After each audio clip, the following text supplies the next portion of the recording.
സാങ്കേതിക വിദ്യാഭ്യാസ രംഗത്ത് വിപ്ലവകരമായ മാറ്റങ്ങൾ സമ്മാനിച്ച് ജി-ടെക് എഡ്യൂക്കേഷന്റെ 25ാം വാർഷികത്തോടനുബന്ധിച്ച് പുതിയ ലോഗോ പുറത്തിറക്കും. ഫെബ്രുവരി 10 വൈകിട്ട് കോഴിക്കോട് ബീച്ചിലാണ് ജി-ടെക് അറ്റ് 25 എന്ന പേരിൽ മെഗാ ഡ്രോൺ ഷോയിലൂടെ ലോഗോ ലോഞ്ച് ചെയ്യുന്നത്. ഇതോടനുബന്ധിച്ച് റാപ്പർ വേടനും ഹനാൻ ഷായും നയിക്കുന്ന സംഗീത വിരുന്നും ഒരുക്കിയിട്ടുണ്ട്. മാറുന്ന സാങ്കേതിക വിദ്യയ്ക്കൊപ്പം ജി-ടെക്കും മാറുകയാണെന്ന് G Tec chairman and managing director Mahroof Manalodi പറഞ്ഞു. ഇന്ന് if you look at we are the only national stock എക്സ്ചേഞ്ചിൽ ലിസ്റ്റ് ചെയ്തിട്ടുള്ള കേരളത്തിൽ നിന്നുള്ള ഒരേ ഒരു വിദ്യാഭ്യാസ സ്ഥാപനമാണ് ജി-ടെക് എന്ന് പറയുന്നത്.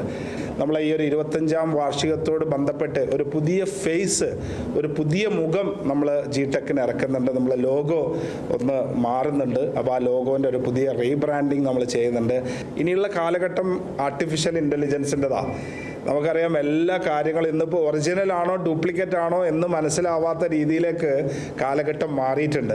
അപ്പോൾ അത് AI പഠിക്കാൻ വേണ്ടിയിട്ട് അല്ലെങ്കിൽ പ്രൊഫഷണൽസിനടക്കം പഠിക്കാനുള്ള രീതിയിലേക്ക് ഇപ്പോൾ സ്കൂൾ സ്റ്റുഡൻസ് മുതൽ എല്ലാ തലത്തിലേക്കും AIൻ്റെ ഒരു വലിയ കാലഘട്ടമാണ് ഇനി അടുത്ത 10 വർഷം. 10 രാവിലെ 10 മുതൽ ആസ്പിയൻ കോർട്ട്യാർഡിൽ ജി-ടെക് വിദ്യാർത്ഥികളുടെ കലോത്സവം ജീസു മെഗാ ഫിനാലെ നടക്കും.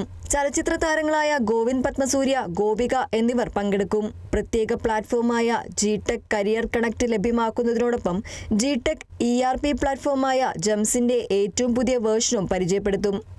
ഇതോടൊപ്പം കരിയർ കോഴ്സ് പഠിക്കുന്ന വിദ്യാർത്ഥികൾക്ക് ഇന്റേൺഷിപ്പോട് കൂടി പഠിക്കാനുള്ള അവസരവും 25ാം വാർഷികത്തോടനുബന്ധിച്ച് ഏർപ്പെടുത്തിയിട്ടുണ്ടെന്ന് G Tec executive director Mishal Abubakar പറഞ്ഞു. ഇന്ന് AI-ന്റെ ഒരു കാലഘട്ടമാണ്.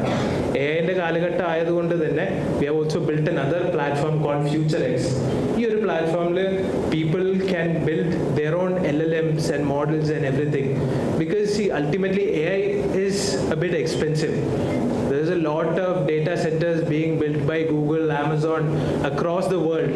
ഇതിന് ശരിക്കും പറഞ്ഞാൽ they are taking acres of land to build these data centers.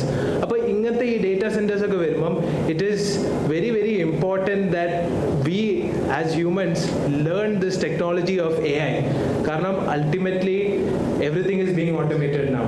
G-tech global campus ഈ മാസം 7 കാലിക്കറ്റ് ടവറിൽ എജു എക്സ്പോ നടത്തുമെന്ന് എക്സിക്യൂട്ടീവ് ഡയറക്ടർ മെഹന ഹിലാൽ പറഞ്ഞു.